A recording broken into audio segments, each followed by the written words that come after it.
ഇന്നലെ കേന്ദ്ര മന്ത്രിസഭാ യോഗം നിർണായകമായ ഒരു തീരുമാനമെടുത്തത് നമ്മുടെ മുമ്പിലുണ്ട്.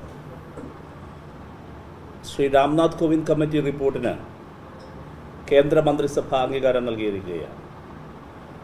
ഒരു രാജ്യം ഒരു തിരഞ്ഞെടുപ്പ് എന്ന ലക്ഷ്യത്തിലേക്ക്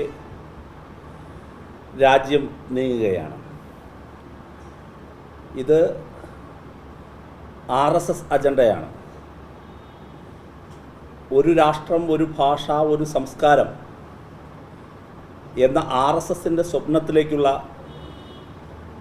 നിർണായക ചുവടുവയ്പ്പാണിത്. ഇന്ത്യൻ ജനാധിപത്യ വ്യവസ്ഥയുടെ ചരമഗീതമെഴുതുകയാണ് ഈ തീരുമാനത്തിലൂടെ. പ്രസിഡൻഷ്യൽ ക്രമത്തിലേക്ക് നമ്മുടെ രാജ്യത്തിൻ്റെ ജനാധിപത്യ വ്യവസ്ഥയുടെ ചുവടുമാറ്റത്തിനാണ് നരേന്ദ്രമോദി സർക്കാർ ഇതിലൂടെ ലക്ഷ്യം വയ്ക്കുന്നത്. നിലവിലുള്ള ജനാധിപത്യ ക്രമത്തെ ഇല്ലാതാക്കുകയും ക്രമേണ ഒരു കേന്ദ്രീകൃത ഏകാധിപത്യ രാഷ്ട്രീയ സംവിധാനത്തെ പ്രതിഷ്ഠിക്കുന്നതിനുമായിട്ടാണ് BJP ഈ തീരുമാനത്തിലൂടെ ലക്ഷ്യം വയ്ക്കുന്നത്. ഇത് വളരെ കാലങ്ങൾക്ക് മുമ്പേ തന്നെ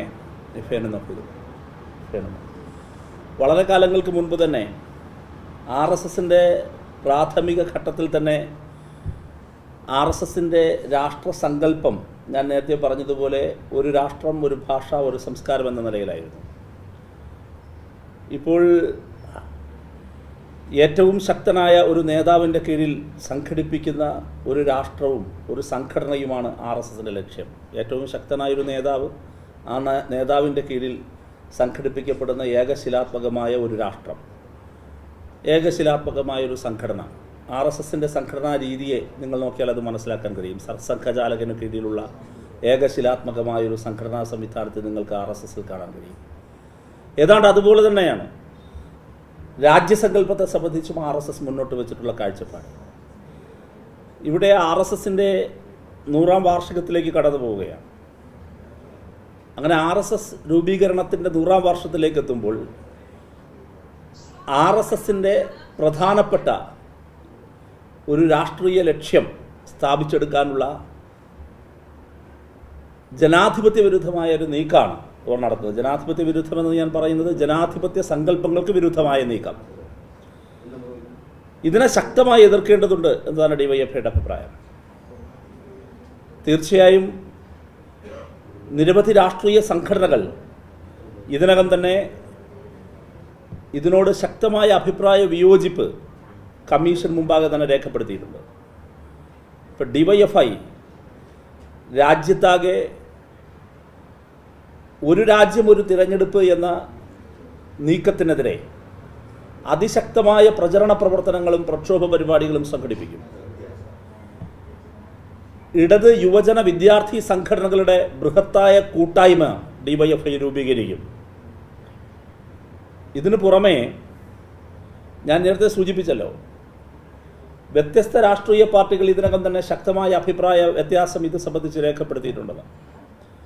അതിൻ്റെ പശ്ചാത്തലത്തിൽ ഈ ജനാധിപത്യ പോരാട്ടത്തിൽ യോജിക്കാൻ കഴിയുന്ന എല്ലാ യുവജന വിദ്യാർത്ഥി സംഘടനകളോടും യോജിച്ചുകൊണ്ടുള്ള ബൃഹത്തായ പോരാട്ടത്തിന് DYFI നേതൃത്വം നൽകാനാണ് തീരുമാനിച്ചിരിക്കുന്നത്.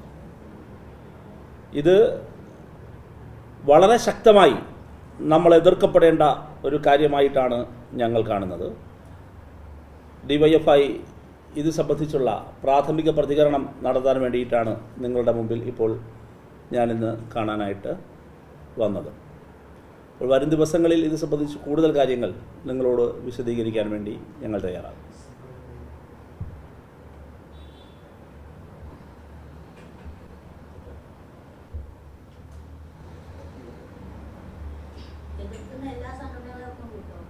തീർച്ചയായും ഒപ്പം കൂട്ടാൻ അവരുമായിട്ടുള്ള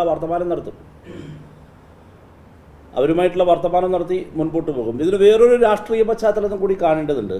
ഈ മോദിയുടെ 3ാം ഗവൺമെൻറ്റിൻ്റെ വരവിന് ശേഷം നമുക്കെല്ലാവർക്കും അറിയാവുന്നതുപോലെ നമ്മളെല്ലാവരും പലപ്പോഴും ചർച്ച ചെയ്തിട്ടുള്ളതാണ്, RSSും BJP തമ്മിൽ BJPക്കകത്ത് കടുത്ത അന്ധഛിദ്രം രൂക്ഷമായി വരുന്നുണ്ട്. UP പൊളിറ്റിക്സിലെല്ലാം അത് വളരെ വിസിബിളായിരുന്നു.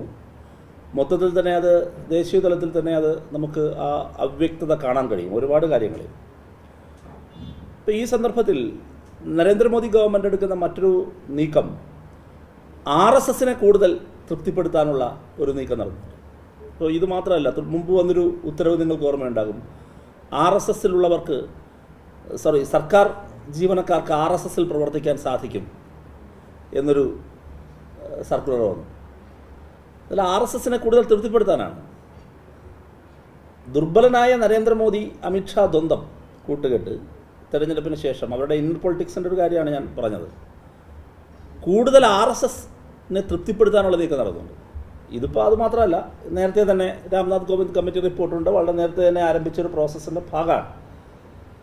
അപ്പോൾ ഈ പശ്ചാത്തലത്തിൽ, ഈ ഇന്നർ പൊളിറ്റിക്സിൻ്റെ കൂടി പശ്ചാത്തലത്തിൽ നമ്മൾ കാണേണ്ടത്, വരും ദിവസങ്ങളിൽ കൂടുതൽ RSS പ്രീണന വലിയ ഞങ്ങൾ യഥാർത്ഥ RSS ആണ്, 916 RSS തന്നെയാണ് ഇത് തെളിയിക്കുന്നതിനാവശ്യമായ കൂടുതൽ ആപൽക്കരവും ഹീനവുമായിട്ടുള്ള നീക്കങ്ങൾ ഇവരുടെ ഭാഗത്തു നിന്ന് പ്രതീക്ഷിക്കേണ്ടതാണ് എന്നതാണ് ഇത് സംബന്ധിച്ചിട്ട് സൂചിപ്പിക്കാനുള്ളത്.